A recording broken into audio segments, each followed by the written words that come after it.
حضرت ابو ہریرہ رضی اللہ تعالیٰ عنہ بیان کرتے ہیں، رسول اللہ صلی اللہ علیہ وسلم کے پاس بخار کا ذکر کیا گیا تو کسی آدمی نے اسے برا بھلا کہا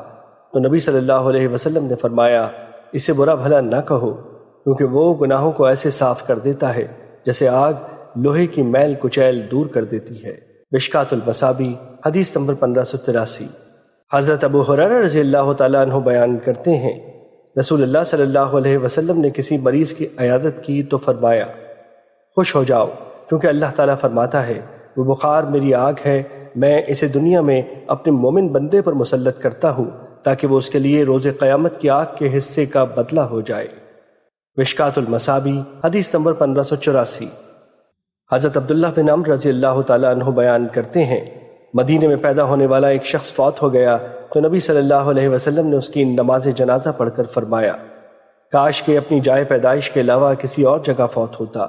صحابہ نے عرض کی، اللہ کے رسول کس لیے؟ آپ نے فرمایا، بے شک جب کوئی آدمی اپنی جائے پیدائش کے علاوہ کسی جگہ فوت ہوتا ہے تو اس کی جائے پیدائش سے جائے وفات تک کے فاصلے کے برابر اسے جنت عطا کر دی جاتی ہے۔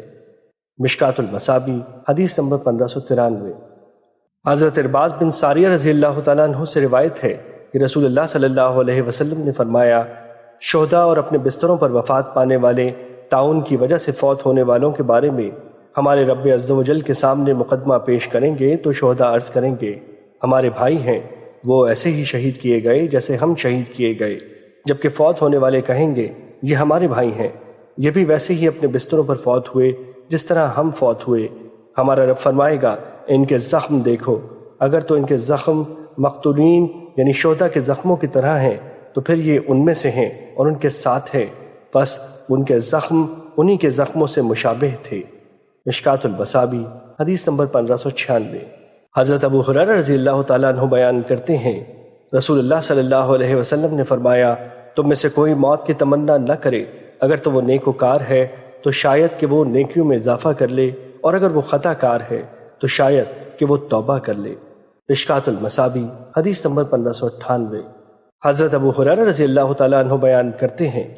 رسول اللہ صلی اللہ علیہ وسلم نے فرمایا، تم میں سے کوئی موت کی تمنا کرے نہ اس کے آنے سے پہلے اس کے لیے دعا کرے، کیونکہ جب وہ فوت ہو جاتا ہے تو اس کی امید منقطع ہو جاتی ہے، اور مومن کی عمر تو اس کے لیے خیر و بھلائی کے اضافے کا باعث ہے۔